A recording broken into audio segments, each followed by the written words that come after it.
The 13th Candle by Tuesday Lobsang Rampa. Read for you by BlueFriend in beautiful BC. Chapter 5. The gentle rain came drifting down as though wafted earthwards by a compassionate goddess of mercy, bringing renascent life to an arid area. The softly falling water, as tenuous as a mist, hesitated and wavered as though uncertain of its destination. Then, touching the dry soil, there was a faint hiss, and the moisture vanished into the depths. In the soil, little rootlets stirred to a dim awareness at the liquid touch, stirred to awareness and avidly absorbed the life-giving water. As though by the waving of a miracle wand, the first tiny specks of green appeared on the surface of the land, a faint dusting of green which grew and thickened as the rain increased.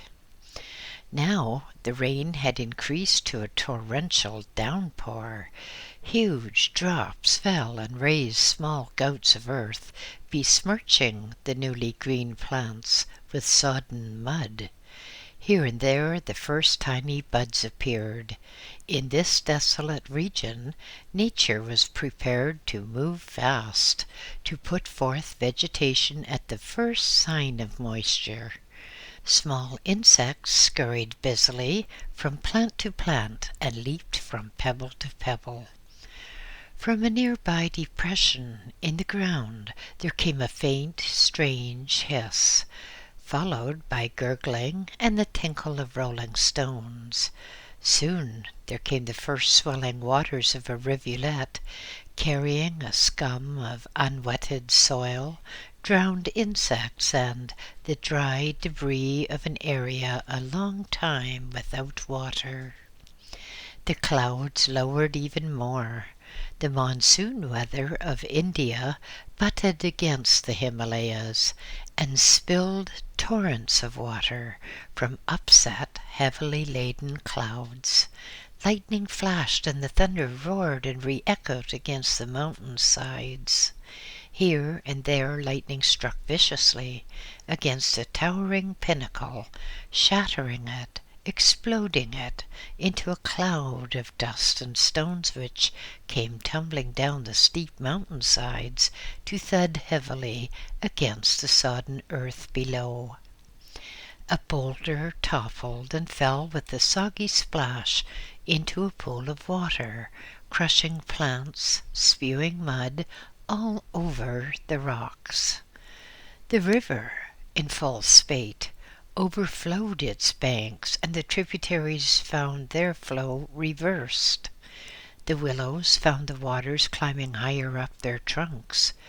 Birds cowered forlornly in the topmost branches, too wet to fly and fearing the end of the world. The rain fell.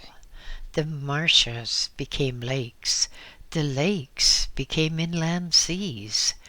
Thunder boomed and roared around the valleys with the endless, senseless echoes 1,000 times repeated, making a mind-stunning medley of sound. The day darkened and became as the dark of a moonless night. The rain fell as though in solid sheets. No longer was there a discernible river course. Now the whole land seemed covered with turbulent water. A howling gale sprang up and lashed the surface of the flood into white froth. The shriek of the wind rose higher and became a shrill keening which tore at the nerves and gave one's thoughts of souls in torment. There came a vivid flash, as though the sun were exploding, and a shattering crash of thunder, and the rain stopped as though upon the turning off of a tap. A shaft of sunlight pierced through the darkness, was momentarily obscured, and then the clouds were overcome and rolled back to let the light of day shine again upon the flooded world. Dotted around on the higher ground, where there was yet some semblance of firmness, dark grey masses of boulder-like proportions suddenly hove to sturdy feet and became monolithic yaks with sodden hair, streaming rivulets of water from broad backs. Lethargically they shook themselves, sending sprays of water all around them. Satisfied that they were rid of all running water, they nuzzled the drier ground in the endless quest for food. Beneath the precarious shelter of a mighty rock outcrop came excited chattering. Gradually figures emerged, muttering imprecations against the inclement weather. Groaning, they stripped off their sodden clothing and wrung it dry and donned it again. Soon, from humans and animals, a faint haze of steam rose as they dried out in the increasing heat of the day. A young man detached himself from the group and went running across the land, skipping from dry patch to dry patch as best he could. At his heels a huge mastiff barked and gamboled. With shouts and barks the pair set the yaks moving in the direction of the others, and then, that accomplished, man and mastiff set out to round up the ponies clustered against a distant rock wall. A rough path led the fallen rocks to a space which had been cleared at the foot of the mountain. From thence the path deviated and wound upwards for some 300 feet, terminating in a rock shelf upon which grew a straggly bush some 6 feet high. Beyond the bush the rock face gave way to an opening, the entrance to a rather large cave, eventually leading to tunnels from a long extinct volcano. A speck of color, no, 2 specks of color, showed to the careful observer. At the mouth of the cave sat a llama and his acolyte, both dry and at ease, both looking out over the vast plain of Lhasa, observing the rapid runoff of the waters hitherto flooding the land. The unexpected cloudburst had left the air even clearer than usual, and the pair gazed out over the familiar landscape. From far away, the golden rooftops of the Potala shot out blinding gleams of light as the sun was reflected from the many facets and angles. The newly painted front of the building gleamed with ochre, and prayer flags whipped and weaved in the stiff breeze.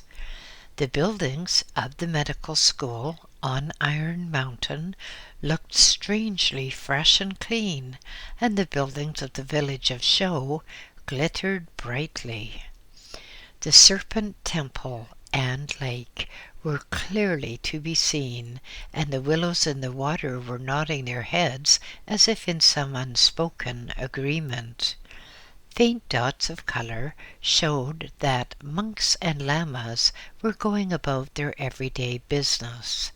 A thin thread of pilgrims could be discerned, making their way along the inner road of the pilgrim circuit on their act of faith journey from the Cathedral of Lhasa to the Potala and back. The western gate was shining in the sunlight, and a straggle of traders could be seen passing between the Pargo Kaling and the small nunnery opposite. Below, at the foot of the mountain, the traders had succeeded in loading their yaks and mounting their ponies. Now, with many a shout and jest, they were making their slow way along to the pass leading down, down into the lowlands of Tibet and China. Slowly, the lowing of the yaks, the barking of the dogs and the shouts of the humans, passed out of hearing, and peace and silence descended once again. The Lama and the acolyte surveyed the scene before them. In the distance, to the left of Shakpori, the ferryman could be seen in his inflated hide boat. Frantically he stabbed downwards with his long pole, trying to reach river bottom and stop from being washed away on the swollen crest of the overflowing river. Desperately he reached out and probed deeply down.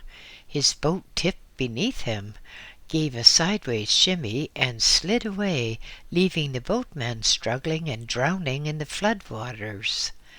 The boat sped on, lighter now, and borne by the swift waters and sped faster by the breeze. The long pole drifted idly in the shallows, which had, ironically, been so near, while the boatman floated face down after them. High overhead, the vultures swooped and wheeled in search of their food, staring with keen eyes towards any human or creature in distress.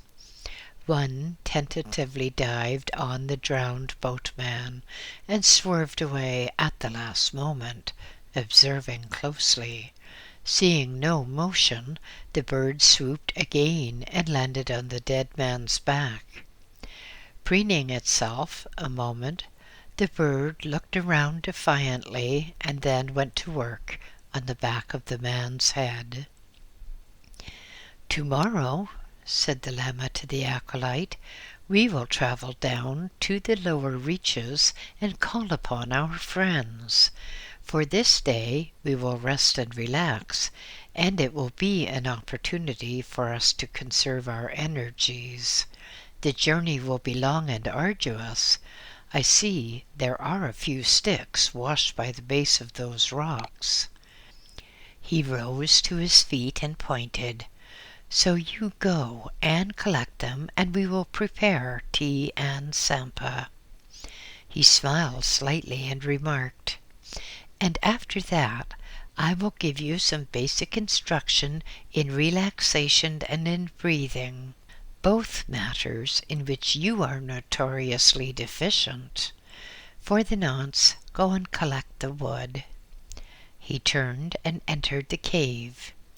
The small acolyte scrambled to his feet and reached for a length of rope set to one side. Coiling it around his waist and over his shoulder, and so placing himself in grave jeopardy of hanging, he shuffled off down the path to the floor of the valley. About to round a large boulder, he checked himself suddenly. There was a large bird sitting and preening and drying out its feathers, besodden by the recent downpour. The small acolyte stopped and pondered upon his course of action. If he waited until the bird buried its head beneath a wing, he could steal forward and give it a bump on the behind, to its great amazement. But if he wriggled forward on his stomach, he could grab the bird by the foot. The first idea was obviously the best. He edged forward, holding his breath, inching forward until he was pressed flat against the side of the boulder. The bird scratched, preened its feathers, and flapped its wings, and then, satisfied that it could be no cleaner, it settled comfortably on the rock and buried its head beneath a wing. Entranced, the small boy hurried forward, stumbled over a fallen stone, and fell headlong. The bird, roused so suddenly by the fright, reacted as birds will. It ejected a noxious "gift" over the small acolyte's face and then lumbered heavily into the air. The small boy fumbled desperately at his eyes, which were suddenly glued shut. From the cave mouth there came a soft chuckle. At last the acolyte clawed the sticky, smelly mass from his eyes and face and made for a small pool of water set in a hollow of the rocks. There, very reluctantly, he dipped his face in the ice-cold water and scrubbed himself fairly clean. From above came the exhortation, "Don't forget the wood." The boy jumped. He had forgotten all about it. Turning, he made off down the rock-strewn path, but temptation was ever alert for small boys. On a great flat rock there swayed an immense boulder. By some freak of nature it had fallen in such a position that it balanced exactly, and now it was teetering forwards and backwards. The young acolyte beamed and moved forward. Placing his hands against one surface, he pushed hard, relaxed as the rock swung backward, pushed hard again, and gradually built up a greater and greater swing. At last the rock swung far beyond its center of gravity and toppled with an earth-shaking crash. The boy grinned with satisfaction and turned back towards the cave. Halfway there, he jumped with fright as he received a stern telepathic message which almost cracked his skull. "Wood," commanded the message. "Wood, wood." Turning on his heel, he went running down the path again with "wood, wood," drumming through his mind. At last a large amount of wood was gathered. The young acolyte bundled it together and then passed the end of the rope around the whole pile. The other end of the rope he put around his waist, and, dragging and straining, he managed to convey the whole bundle to the mouth of the cave. There the Lama was waiting somewhat impatiently, and he helped break up the wood into suitable sticks for the fire, which was speedily kindled. "Your posture is deplorable," said the Lama, "and we shall have to do something about it, or you'll end up like these Western people who I have seen when visiting India. Before we start our breathing exercises, let me instruct you on an exercise which is most applicable to the present occasion." He smiled as he told the young boy to rise to his feet. "This is an exercise which is wonderfully invigorating for those who sit a lot, and you are sitting most of the time," he said. "This exercise is very good for reducing abdominal fat. It has the interesting name of the wood chopping exercise because its action simulates the benefit to be obtained when chopping wood. Now stand up." He made sure the boy was standing erect. "Imagine you are chopping wood. Imagine you have a very heavy axe in your hand, one of those very, very good axes which have just been brought in by the traders from Darjeeling. Now stand firmly, stand very firmly, and have your feet wide apart. Then you must clasp your hands together just as if you were holding the shaft of a heavy axe.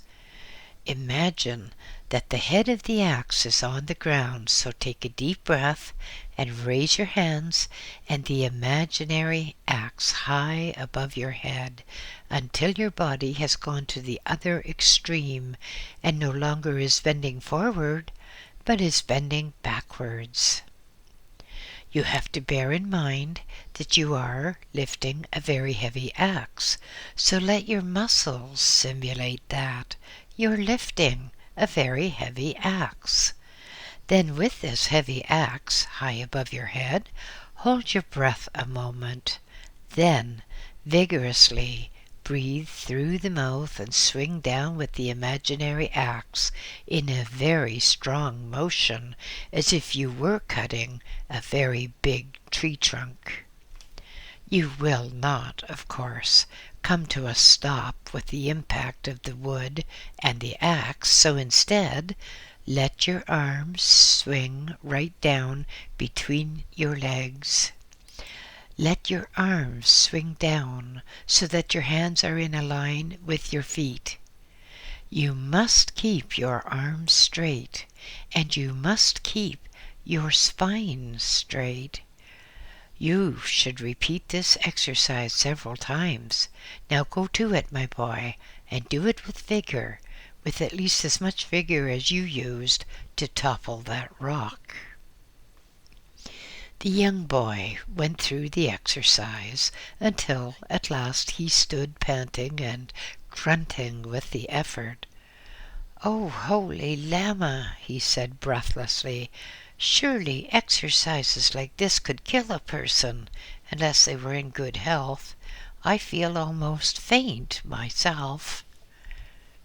"My dear boy," said the Lama in some exasperation, "an exercise like this can do only good, except in the case of a person who has a weak heart, or except for women who have some feminine ailment. I doubt if your heart is at all defective, but from the way in which you grunt and groan you might as well be an old woman, and so you will have outgrown the female disorders to which I refer. So try your exercises again." The young boy slumped down, sitting hunched up on the ground, fingering his feet. The Lama, who had been standing on the edge of the rock wall, looking out across the valley of Lhasa, turned suddenly and said, "Why are you so hunched up? Are you ill? Are you suffering pain?" The young acolyte looked blank for a moment and then replied, "Ill? Who? Me? Ill?" The Lama snorted and went towards the boy, replying, "Yes, ill, you. You're sitting there like an old crony, suffering from bunions or corns. You're sitting there like an old crony by the side of the marketplace, listening to the gossiping of the traders. Are your feet troubling you?" He dropped to his knees and looked at the boy's feet, and then, satisfied that there was nothing wrong, he rose to his feet again. "Boy, on your feet," he commanded. "Here is how to relax your feet. I suppose you got them tired by frightening that poor bird, and then by upsetting the rock, which was certainly not causing you any harm. So now you have tired feet. I will show you how they may be relaxed." He took the boy by the shoulders and saw that he was standing upright. "Now," he said, "this will give you better circulation of blood. You must stand on one foot. Stand on your left foot first. Then lift your right foot off the ground and shake it from the ankle down, not the whole of the leg. Remember, we're just dealing with your feet. Shake it.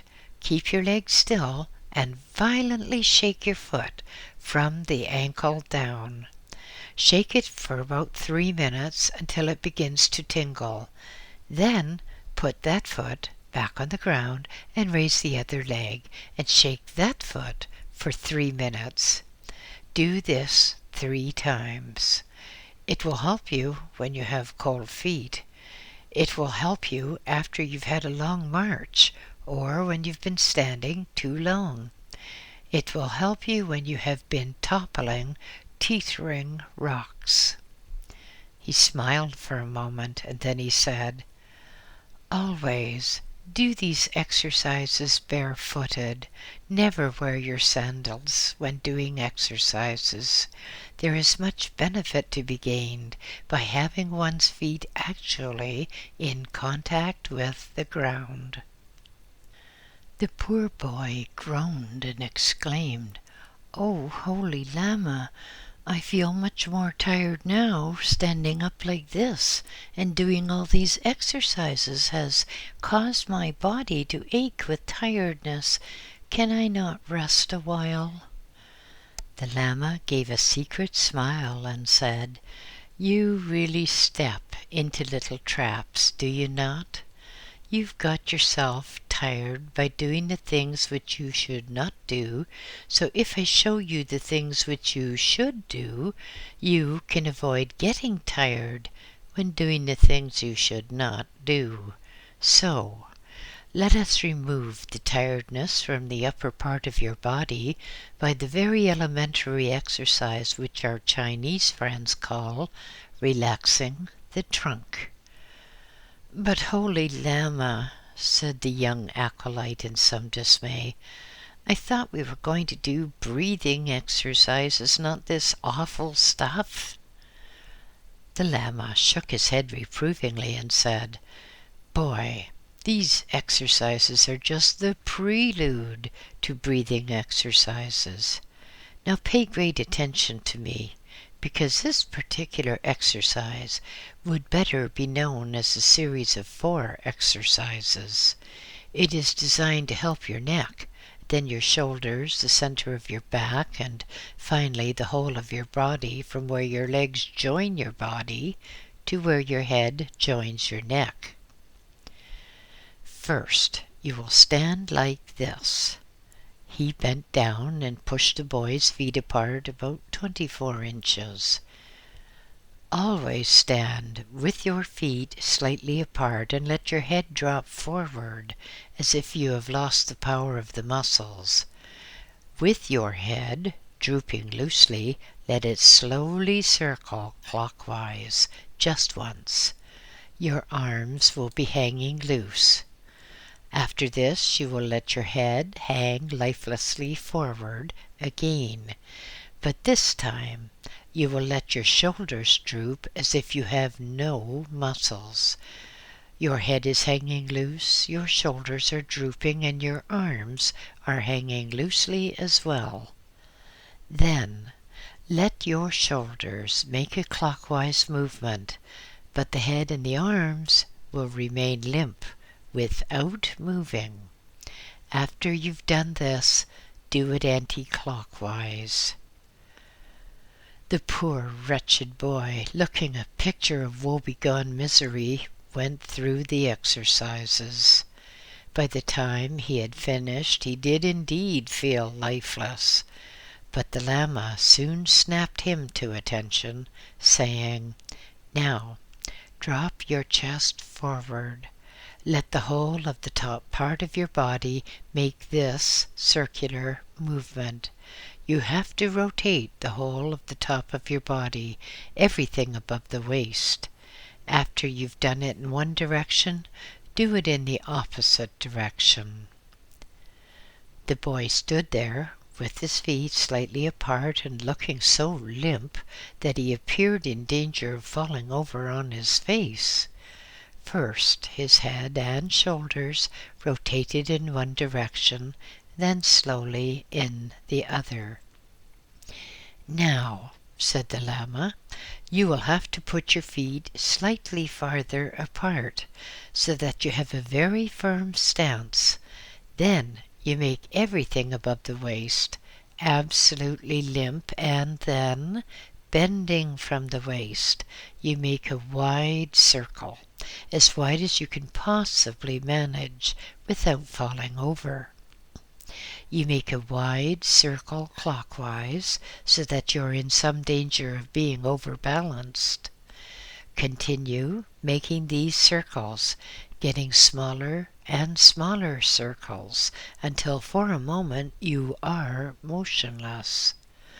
Then start moving again in the opposite direction, making the circles larger and larger, until once again you're in danger of overbalancing.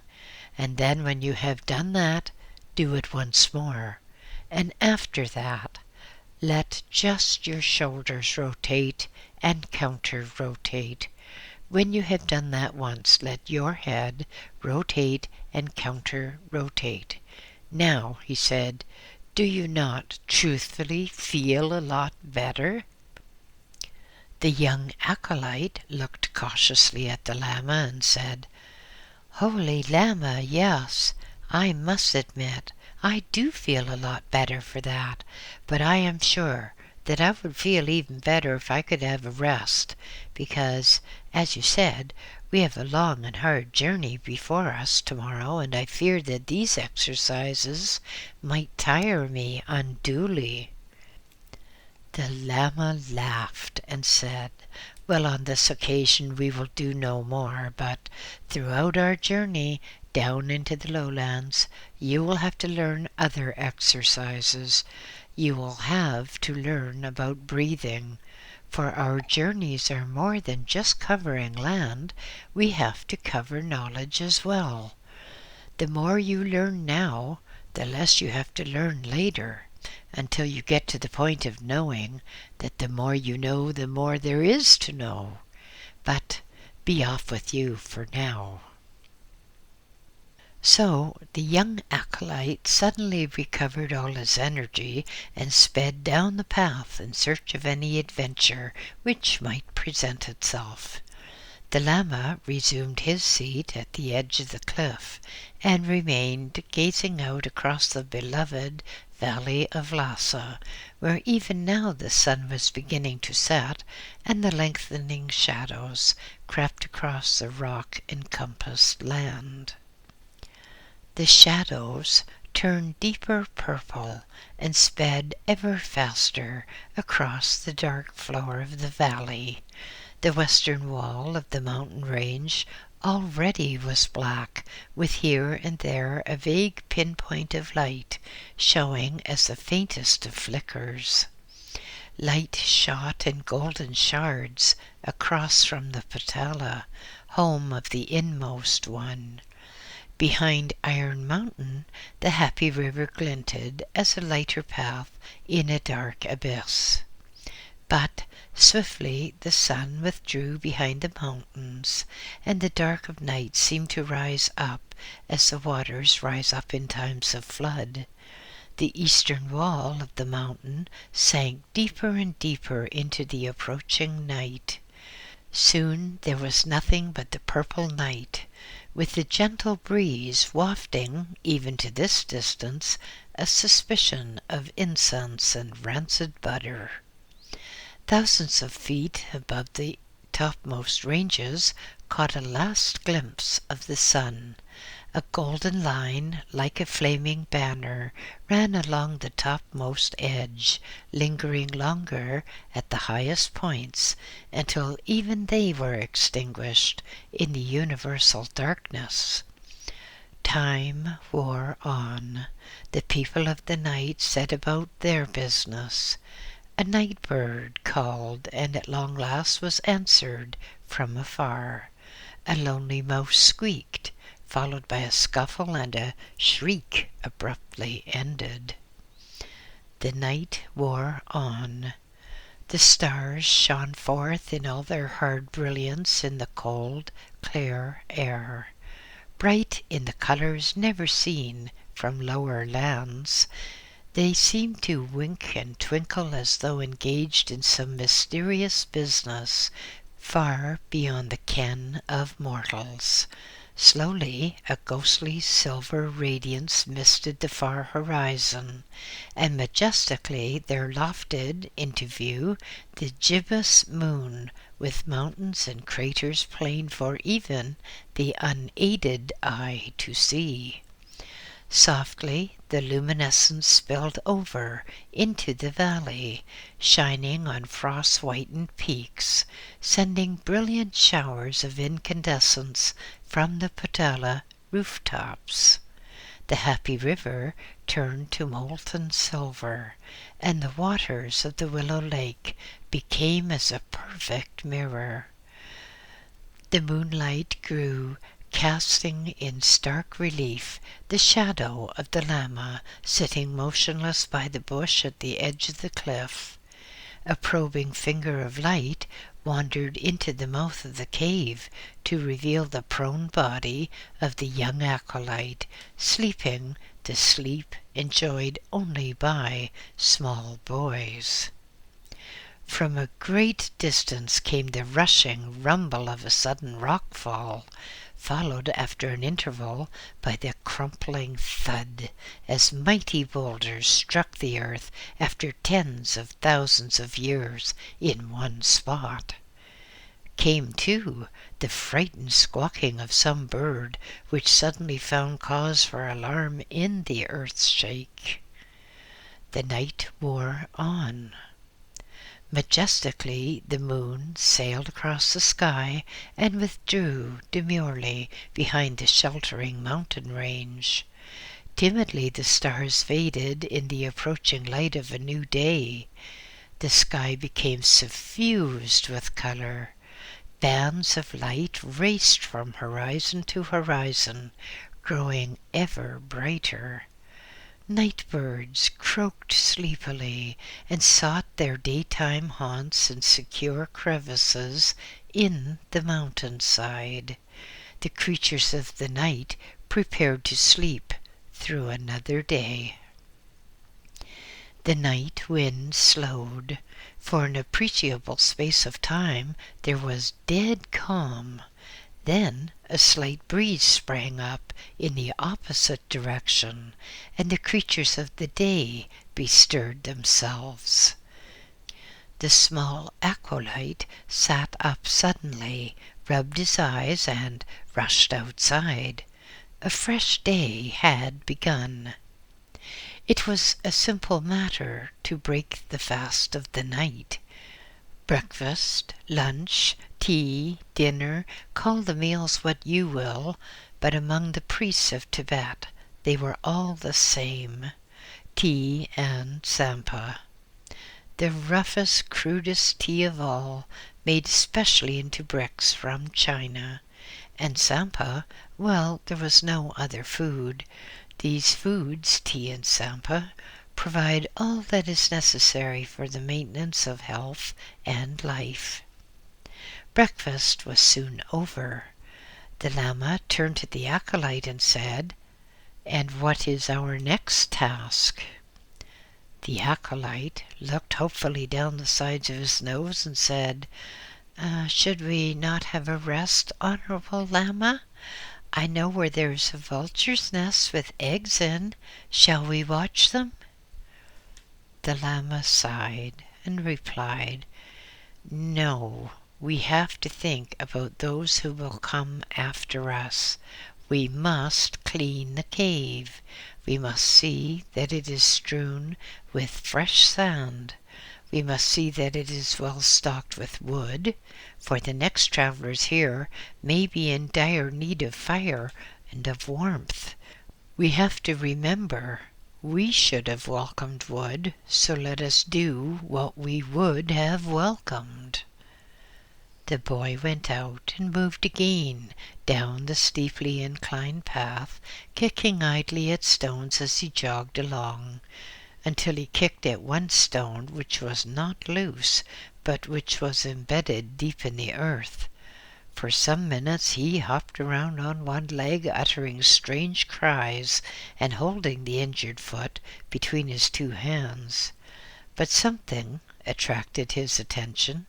A feather came fluttering down from the sky. In the excitement of seeing this large vulture's feather, he forgot all about his foot and chased after the falling fragment. It was just a dirty old thing blown along by the wind, so he threw it away and continued his interrupted journey in search of wood. At last the cave was swept clean with dry sticks, and the inner wall was stacked with wood, ready for the next traveler. Then, sitting together on the edge of the rock, the Lama said, "You will have to learn about breathing. Your breath is noisy, like the creaking of a vulture's wings in a breeze. Now, how are you going to sit for your breathing exercises?" The young acolyte immediately jerked to attention and quickly sat in a most exaggerated lotus position. He put his palms up in his lap, and on his face appeared an absolutely wooden, frozen expression, while he did some peculiar thing with his eyes, as if he was trying to gaze at some imaginary spot a few inches above and in front of him. The Lama laughed outright and said, "No, no, you do not sit like that at all. Breathing is a natural thing. You sit or you stand in any way convenient and comfortable. Many people suffer from a form of dementia when they think of breathing exercises. They think they have to adopt the most extraordinary and unnatural poses. They think that breathing cannot be beneficial unless it is also a considerable hardship. My boy," he said, "sit or stand in any way comfortable for you. You can sit straight up, but you must, and this is the only important matter, you must keep your spine as erect as is comfortably possible. The easiest way is to imagine that your spine is a post stuck in the ground, and the rest of you is just draped loosely around it. Keep your spine straight then. You will not be tired." The Lama was already sitting erect, with his hands clasped in his lap. He looked at the young acolyte, saying, "Relax, relax, you must relax. You are not undergoing torture. You are not being a model for one of our butter figures. You're learning to breathe. Just relax. Let yourself sit naturally, with your spine erect." He nodded his approval as the boy sat in an easier manner, and then he said, "Oh, that's better. That's much better. Now, you must breathe in slowly. Let the air fill the lower part of your lungs, just as the darkness of the approaching night first fills the lower part of our valley. Then let the air rise to the middle and the upper part of your lungs. You can actually feel it, but do it without a jerk." He paused and smiled, and then continued, "When the shadows of the night herald the passing of the day, first the shadows creep across the ground, then the darkness rises, constantly, smoothly, evenly, without change of speed, without jerk, and so it is that you must breathe. As the shadows rise up and the darkness fills our valley at night, so must the air within you rise up and fill your lungs. But as the air enters your lungs, force out your ribs. Pretend that the day is hot and your robes are sticking to you. Pull out your robes from your sides. Well, make your ribs come out like that, and you will find that you can take in more and more air." He watched to see that the boy was following his instructions exactly, and then, satisfied that this was so, he continued, "You can feel your heart thumping, so in this first case, let the air flow within you for 4 good heartbeats. You will find that your body expands during the in-breathing period, and it shrinks when you breathe out. You should exaggerate slightly the natural expansion and contraction." The Lama suddenly spoke sharply. "No, no, boy! Definitely no! You must keep your mouth shut while you are doing this breathing. Are you trying to catch a fly or something?" The boy shut his mouth with an audible snap, and the llama continued. The whole purpose of this exercise is to draw air in through your nostrils and to circulate in the air spaces of your body, and then you breathe out again through your nostrils. When I want you to breathe through your mouth, then I will tell you so. But first of all, until you are more proficient at this, you must practice for about 15 minutes, rising later to about 30 minutes. The boy sat and breathed, and the llama gently raised a hand to serve as an indicator of the correct rate of breathing for the young acolyte. At last he said, "Well, that is enough for now. We must set about our business." He rose to his feet and dusted the grains of sand from his robe. The boy rose to his feet and copied the llama's action. Together they looked in the cave to make sure that nothing had been forgotten. Together they went down the path to the floor of the valley.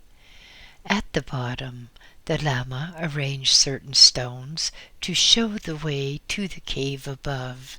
Then turning to the boy, he said, "Go and collect the ponies." Gloomily, the acolyte moved away, looking for any sign of the small horses. At last, climbing on a big rock, he saw them about a quarter of a mile distant. Carefully he maneuvered from rock to rock until he was within feet of the horses. The horses looked at each other, and then they looked at the young acolyte. As he walked towards them, they walked away at exactly the same speed. The boy changed direction and tried to run ahead. The two horses imperturbably moved a little faster and maintained the exact distance. By now, the boy was getting rather hot and was panting. The horses, the boy was sure of this, each had a cynical sneer on their face. At last the young acolyte had had enough. He went back to where the llama was still standing. "Oh, honorable llama," he said in some frustrated irritation, "these horses will not let me catch them. They're making fun of me." The llama looked at the poor boy, and an amused smile hovered at the corners of his mouth. "Is that so?"